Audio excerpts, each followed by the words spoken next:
A pitch invader brought a rainbow flag onto the pitch at the Qatar World Cup match between Portugal and Uruguay at the football stadium. As well as carrying the flag, the invader also wore a t-shirt with the Superman logo and the message, "Save Ukraine." The back of the t-shirt had the message, "Respect for Iranian Women," with 3 security guards manhandling the invader and removing him from the pitch within seconds of entering the field of play. This picture, in my opinion, summarizes a major global problem between the countries of the North and the countries of the South in a very simple and clear way.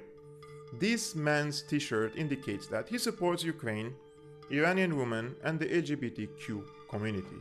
The problem is he wants us to see and hear his opinion even if we don't want to see him during a football match.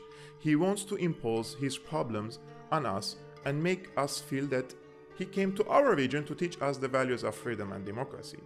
Most importantly, this person wants to put us in a position where if we speak out against what he did, he will say that we are from a backward and reactionary country and that he is here to teach us the correct values.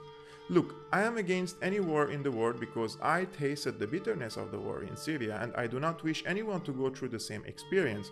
But you didn't speak and you didn't begin to panic until the war became close to your country, even though your country supported the wars in our country with money and weapons.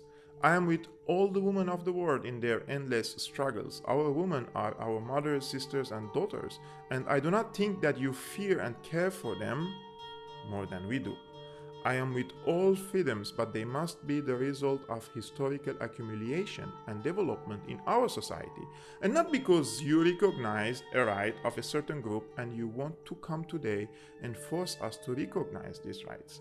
I will recognize and support these rights when the conditions in our countries are ripe and things are developing on their natural track, and not because you raised a certain flag in our countries in a way that can be said to be the least arrogant. My current cause is to completely liberate Syria, lift the deadly sanctions, and repel repeated aggressions of the Israeli army on my country in a manner that violates international law. But this matter didn't provoke you and didn't make you feel that you have to write on your t-shirt the name of Syria or the name of any country suffering from American occupation or its deadly sanctions on the people. These sanctions are imposed on the people of the South that you want to liberate and teach them their priorities. The people in Syria are without electricity, heating, and medical care because your country is imposing a blockade and sanctions. Didn't this provoke you? Didn't it provoke you the fact that your country in its colonial era stole and is still stealing the countries of the South that you want to educate and persuade with issues and problems that entertain you in your spare time? Do you know the policies of your country in the past and present? Do you know what your country did in Africa, for example? Did France, Belgium, England, Portugal, and Italy apologize for their black past and compensate for it? My problem with you is that you want to impose your problems on me while you consider my problems at best a support for terrorism or a stupid, superficial, and absurd issue. I know that we have many difficult and harsh problems that need great effort, but you are definitely not the one to teach us how to solve our problems. It is not okay for anyone to make us feel that they are better and more informed than us.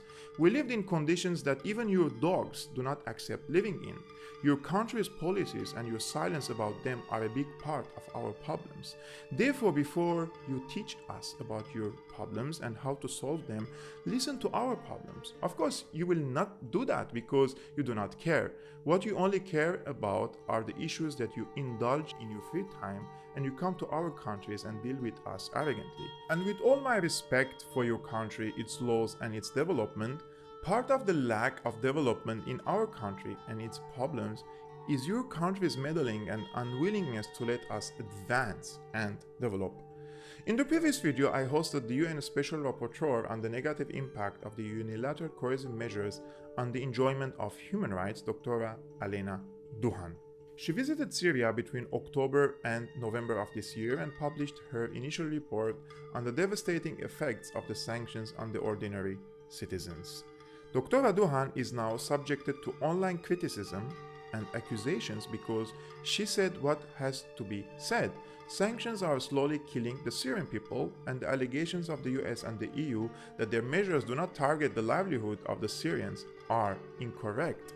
Dr. Duhan is especially criticized by the online mob because she appeared with me on Syriana analysis. So I kindly ask you to go to the previous video, watch it and share it on your social media platforms and with your friends to publicize this important issue and show the mob that we are not few and our voices must be heard. I've been your host, Keok Almassian of Syriana Analysis. If you're new, please consider subscribing and hit the like button. And if you want to support my independent work, you can become a patron, or there are so many means in the description below. And see you next time.